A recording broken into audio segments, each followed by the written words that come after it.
Hello everyone, welcome back to my YouTube channel where it's Milky My Way, and today I will be discussing my 5-month lock update.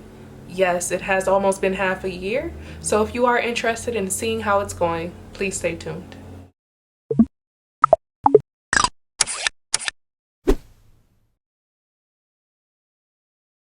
Hello everyone, welcome back. So far I am loving my lock journey.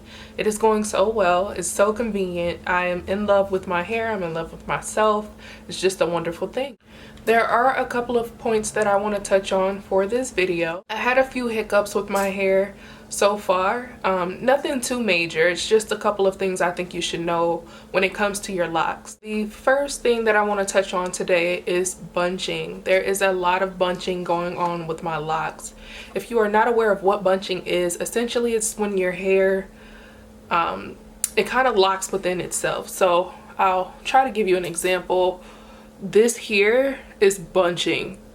Excuse my nails, but yes, this is bunching. It's not uniform. There's a little bubble going on there, and that's completely fine. And it took a while for me to be okay with that because my hair it isn't locking perfectly, but at the same time I believe that's the beauty within locks. They're perfectly imperfect. I also think that the bunching adds to the look of goddess locks. That's what I'm going for. I want my hair to reach my butt or my waist length, and I want them to look like goddess locks naturally. So I believe that bunching will help me achieve that goal.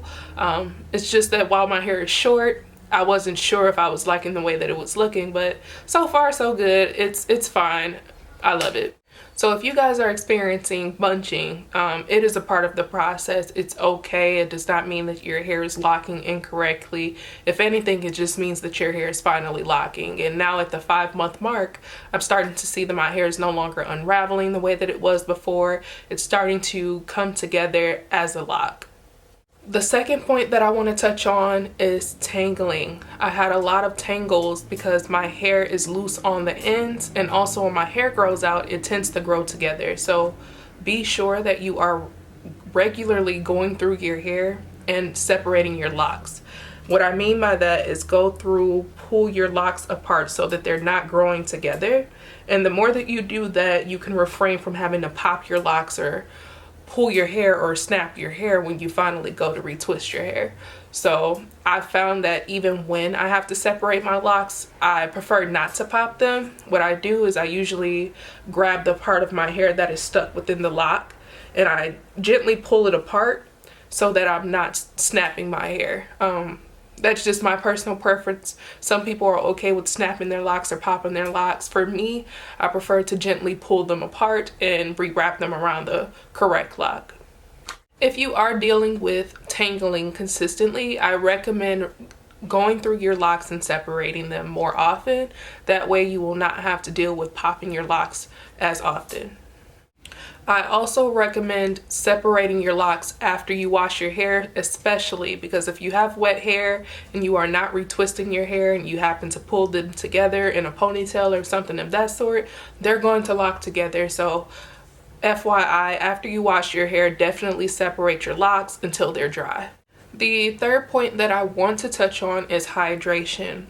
I did go through a period where my hair was extremely dry. I have been using the same oil as I stated in my previous video. I will drop a clip below so that you'll know what I'm talking about.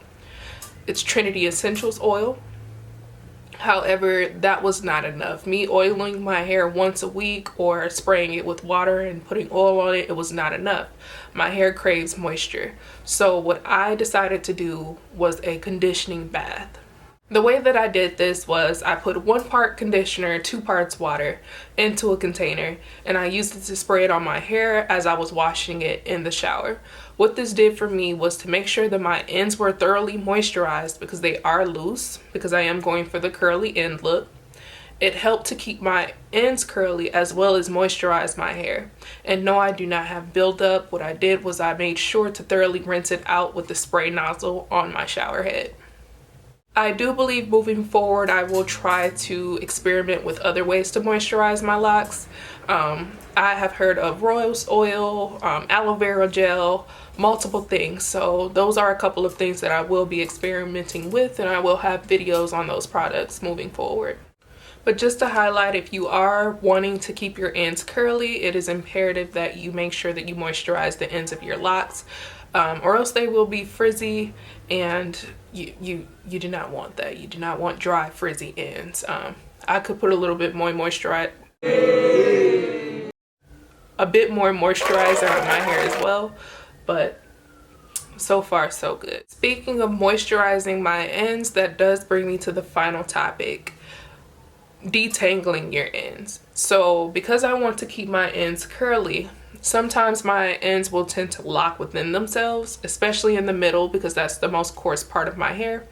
However, closer to the back and around the edges of my hair, I never have to detangle it as much because my hair is already a looser curl, and actually it has started locking within that curl pattern. So if you have my hair texture that's 3C, 4A hair texture, you may not have to detangle it as often. It may start to lock in the curly texture on its own. For hair textures that are 4B, 4C, it will most likely start to lock on the ends, and then you may have to detangle it a little bit just to maintain curly ends. This is one of them. I had to go back and detangle it again. But again, that part is optional. If you do not want to have curly ends, you could just allow them to lock naturally. Sometimes I do not have to comb through my locks. The only part that I do have to comb through is the middle of my locks, or the middle of my hair. Mostly on the ends. At most, I'll put conditioner, leave-in conditioner, and I will run it around my fingers like so, just to make sure that the ends are moisturized, but it doesn't take much maintenance. But all in all, my lock journey is going well. I have noticed that my hair is starting to grow. It's been about 5 months. My hair tends to grow pretty fast, so I have a lot of new growth where I colored my hair before I locked my hair, and I'm starting to see that my locks are consistently dropping below my shoulder without having to pull or putting beads on the ends of my hair. So far so good. I will continue to keep you guys updated. Also, if you have any questions or anything that you would like me to answer regarding my locks or lock journey, please leave them in the comments below. I will be happy to answer any questions that you have for me. And thank you for watching my video. If you would love to keep up to date with my lock journey, please comment, share, like, and subscribe. Also, if you could like the notification bell to let you know when any new videos are dropping, I will be happy to keep you updated.